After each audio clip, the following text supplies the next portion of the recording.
அன்பிற்கினிய சகோதர சகோதரிகளை நம் அனைவர் மீதும் ஏக இறைவனுடைய அமைதியும் கருணையும் உண்டாகட்டுமாக என்கிற பிரார்த்தனைகளோடு அமெரிக்காவுக்கும் ஈரானுக்கும் இடையிலான உச்சகட்ட மோதல் தற்போது நடைபெற்று வருகிறது. குறிப்பாக இன்றைய நாள் ஈரானுடைய IRGC ஒரு முக்கியமான அதிர்ச்சிகரமான அறிவிப்பை விடுத்திருக்கிறார்கள்.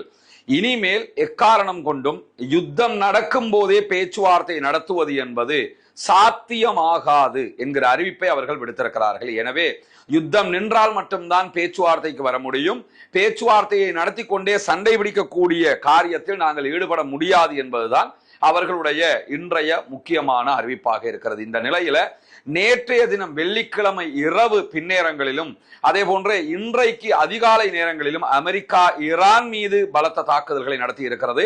ஈரானும் அதற்கு பதிலடியாக அமெரிக்காவினுடைய ராணுவ தளங்கள் மீது உச்சகட்ட பதிலடி தாக்குதல்களை கொடுத்திருக்கிறது என்கிற செய்திகள் வெளியாகி இருக்கிறது. குறிப்பாக ஈரான் மீது அமெரிக்கா 7வது இரவாக நேற்றைய தினம் தாக்குதல்களை நடத்தியிருந்த நிலையில ஈரானுடைய ராணுவத்தை பலவீனப்படுத்துவது அமெரிக்க ராணுவத்தினுடைய மிக முக்கிய இலக்கு என்று சொல்லி அமெரிக்காவினுடைய சென்ட்காம் விடுத்திருக்கக்கூடிய அறிவிப்புல சொல்லி இருக்கிறாங்க. இதுல இருந்து ஒரு முக்கியமான செய்தியை நம்ம புரிஞ்சுக்கிறோம். என்னன்னா 40 நாள் யுத்தம் நடைபெற்றது.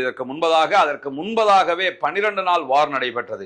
இந்த எல்லா நேரத்திலையும் அமெரிக்காவும் இஸ்ரேலும் சொன்ன செய்திகள் என்னன்னா, ஈரானை அழிச்சிட்டோம், ஈரானுடைய ராணுவ பலத்தை இல்லாமலாக்கிட்டோம், ஈரானுடைய கடற்படையே ஈரானுக்கு கிடையாது. இந்த வாசகங்கள் எல்லாம் பரவலாக பேசப்பட்டது. ஆனா இன்னைக்கு திருப்பி ஃப்ரெஷ்ஷா என்ன சொல்றாங்கன்னு கேட்டா, ஈரானுடைய ராணுவத்தை பலவீனப்படுத்துவதுதான் எங்களுடைய நோக்கம் என்கிறார்கள். எனவே ஈரானுடைய ராணுவத்தை இவர்களால் அழிக்கவும் முடியவில்லை, பலவீனப்படுத்தவும் முடியவில்லை என்பதற்கு இவர்களுடைய இந்த அறிவிப்புகள் சான்றாக இருக்கக்கூடிய சூழல்ல தான் பொதுமக்களுடைய உட்கட்டமைப்புகளை இலக்கு வைத்து அமெரிக்கா தாக்குதல்களை நடத்துகிறது என்கிற குற்றச்சாட்டை இன்றைக்கு ஈரான் முன்வைத்திருக்கிறது. ஈரானுக்கு உள்ளே இருக்கக்கூடிய பாலங்கள், மருத்துவமனைகள், குடிநீர் தொட்டிகள் என்று பொதுமக்கள் பயன்படுத்தக்கூடிய இடங்கள் மீது அமெரிக்கா தாக்குதல்களை நடத்துகிறது. அதைத்தான் ஈரானும் இன்றைக்கு குற்றச்சாட்டாக முன்வைத்திருக்கக்கூடிய நிலையில தான் ஈரானுடைய கண்காணிப்பு தளங்கள், ஈரானுடைய ராணுவ தளவாட உட்கட்டமைப்புகள், நிலத்தடி ஆயுத கிடங்குகள், கடல்சார் திறன்கள், அதே போன்று போர் விமானங்களை பயன்படுத்தி ஈரானுடைய ட்ரோன்கள் வைக்கப்படக்கூடிய இடங்கள் என்று இந்த இடங்கள் முழுவதும் நாங்கள் தாக்குதல்களை நடத்தி இருக்கிறோம் என்று அமெரிக்கா விடுத்திருக்கக்கூடிய அறிவிப்புல நம்ம பார்க்க முடியும். ஆனால் ஈரானுடைய அறிவிப்புல எந்த இடத்திலையுமே ஈரானுடைய ஆயுத கிடங்குகள் மீது அமெரிக்கா தாக்குதல் நடத்தியதற்கான ஆதாரங்கள் வெளிப்படுத்தப்படவில்லை. அதே போன்று ஈரானுடைய ட்ரோன் அமைப்புகள் மீது தாக்குதல் நடத்தியதற்கான ஆதாரங்கள் வெளிப்படுத்தப்படவும் இல்லை. ஈரானுடைய ஆயுத கிடங்குகள், பூமிக்கடியில் இருக்கக்கூடிய கிடங்குகள் மீது தாக்குதல் நடத்தியதாக சொல்லப்படுவதும் பொய்யான தகவல் என்பதை புரிந்து கொள்ள வேண்டும். ஏன்னா ஈரானுடைய தரைக்கு மேலே இருக்கிறதையே முழுவதுமாக கை வைக்க முடியாம இருக்கக்கூடிய நேரத்துல தரைக்கு கீழே இருக்கிறதுக்கெல்லாம் நாங்க அட்டாக் பண்ணிருக்கிறோம் என்று சொல்றதெல்லாம் கொஞ்சம் ஓவரான பில்டப்பான வார்த்தைகளாகத்தான் பார்க்க முடியும் என்கிற நிலையில தான் ஈரான் மீதான அமெரிக்காவினுடைய தாக்குதல்கள் எங்கெல்லாம் நடத்தப்பட்டிருக்கிறது, எந்த ஊர்ல எல்லாம் நடத்தப்பட்டிருக்கிற தகவல்களையும் அமெரிக்காவினுடைய சென்ட்காம் வெளியிட்டிருக்கிறது. ஈரானுடைய ஜஸ்க், ஸ்ரிக் தீவுகள், புஷேர், பந்தர் அப்பாஸ், கஷும் தீவு, அஹ்வாஸ், யாஸ்க் ஆகிய பகுதிகளில் இந்த தாக்குதல்கள் முன்னெடுக்கப்பட்டிருக்கக்கூடிய செய்திகளை நம்ம பார்க்க முடியும். இதற்கு மேலதிகமாக ஈரானுடைய ஹொர்முஸ் ஜலசந்தியை ஒட்டியிருக்கக்கூடிய ஹொர்முஸ்கான் மாகாணத்தில் அமெரிக்கா நடத்திய தாக்குதல்கள்ல 3 அப்பாவி பொதுமக்கள் கொல்லப்பட்டிருக்கிறார்கள், 8 பேர் காயமடைந்திருக்கிறார்கள் என்கிற செய்திகளையும் ஈரான் இன்றைக்கு வெளிப்படுத்தி இருப்பதை நம்ம பார்க்க முடியும். ஈரானுடைய அரச ஊடகங்கள் இந்த செய்திகளை உறுதிப்படுத்தி இருக்கக்கூடிய நேரத்தில் யுத்தம் தொடர்ந்து தீவிரமடைந்து வருகிறது. இந்த மோதல் கட்டுப்பாட்டை மீறி செல்லக்கூடும் என்கிற அச்சமும் ஆய்வாளர்களுக்கு மத்தியிலையும் சர்வதேச நாடுகளுக்கு மத்தியிலையும் உருவாகி வரக்கூடிய சூழல்ல பாபல் மந்தப் பகுதிகளிலையும் கடல் போக்குவரத்தை முடக்குவதற்கான ஏற்பாடுகளை அங்க இருக்கக்கூடிய யமனுடைய ஹூத்தி ஆட்சியாளர்களை கொண்டு ஈரான் நடைமுறைக்கு கொண்டு வருவதற்கான வாய்ப்புகள் இருக்கிறது என்கிற செய்திகளும் தற்போது கசிந்து வருகிறது.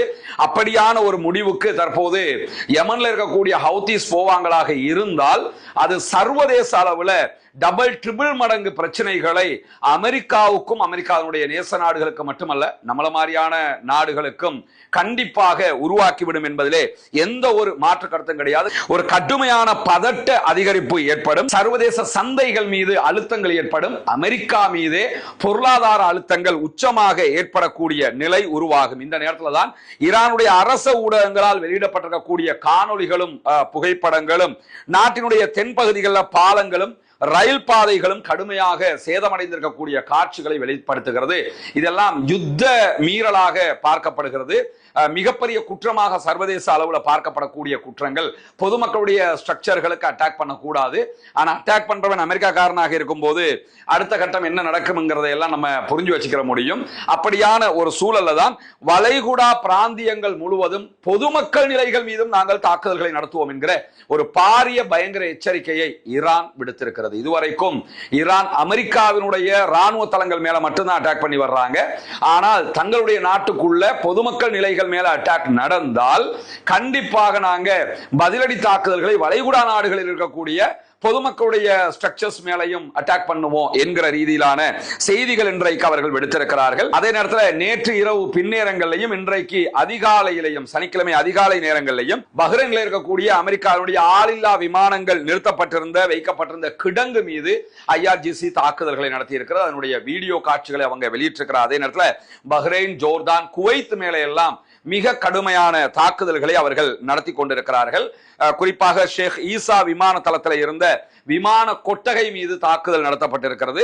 வாகனங்கள் நிறுத்தக்கூடிய இடங்கள், எரிபொருள் நிரப்பக்கூடிய இடங்கள் என்று பல தகவல் தொடர்பு நிலையங்கள் மீதும் இன்றைக்கு IRGC நடத்தி இருக்கக்கூடிய தாக்குதல்களை நம்ம பார்க்க முடியும். இதுல மிக கடுமையான இழப்புகளை குவைத்தும் பஹ்ரைனும் அதிகமாக சந்தித்துக் கொண்டு வருகிறது. அதே நேரத்தில் ஜோர்டான் சந்திக்கிற இழப்புகள் என்பது இதையெல்லாம் மிகைக்கக்கூடிய வகையிலையும் இருக்கக்கூடியதை நம்ம பார்க்க முடியும். இப்படியான சூழல் தான் வெள்ளிக்கிழமை இரவு நேரங்களில் ஒரு முக்கியமான செய்தி வெளியாகி இருந்தது. அது என்னன்னா, ஈரானுடைய உச்ச தலைவருடைய ஆலோசகராக செயல்படுகிற மேஜர் ஜெனரல் மொஹசின் ரஸாயி வெளியிட்டிருக்கக்கூடிய அறிவிப்புல அமெரிக்காவினுடைய தாக்குதல்கள் நிறுத்தப்படாவிட்டால் தெஹ்ரான் ராணுவ தடுப்பு கட்டத்தை தாண்டி தாக்குதல் மற்றும் முழுமையான யுத்தத்திற்குள் நுழைந்துவிடும். இதுவரைக்கும் நாங்க டிஃபென்சிவ் அட்டாக் தான் பண்ணிக்கிட்டு இருக்கிறோம், வரக்கூடியதை தடுக்கிறோம், அதற்கு பதிலடி கொடுத்துக்கிட்டு இருக்கிறோம். அது இல்லாம அமெரிக்கா அடங்கல் என்று சொல்லி சொன்னா நாங்க நேரடியாகவே அட்டாக் பண்ணுகிற இடத்திற்கு வந்து விடுவோம் என்று சொல்லிட்டு 3 நாட்கள் காலக்கெடு தருகிறோம் என்று அறிவித்திருக்கிறார்கள். 3 நாளுக்குள்ள நீங்க முழுமையாக யுத்தத்தை நிறுத்திறனே இல்ல என்று சொல்லி சொன்னா நாங்களே நேரடி அட்டாக்கு நுழைவோம் என்கிற எச்சரிக்கை விடுக்கப்பட்டிருக்கிறது. ஈரான் இனிமேல் பதிலடி கொடுக்கும் நடவடிக்கைகளோடு தன்னை மட்டுப்படுத்திக் கொள்ளாது, எந்த அரசியல் எல்லையும் பாதுகாப்பாக இருக்காது என்கிற எச்சரிக்கையும் இன்றைக்கு மொஹசின் ரஸாயி ஆயத்துல்லா அலி முஜ்தபா காமனியினுடைய ஆலோசகர் விடுத்திருக்கக்கூடிய அறிவிப்பில் நம்ம பார்க்க முடிகிறது. அதே நேரம் தற்போது வெளியாகி இருக்கக்கூடிய இன்னும் ஒரு முக்கியமான செய்தி என்னன்னு கேட்டா, ஜோர்தான் மீது மீண்டும் இன்றைக்கு ஈரான் தாக்குதல்களை நடத்தி இருக்கிறது. அமெரிக்க ராணுவத்தினுடைய அஷ்ராக் விமானப்படை தளம் ஜோர்டான்ல இருக்குது.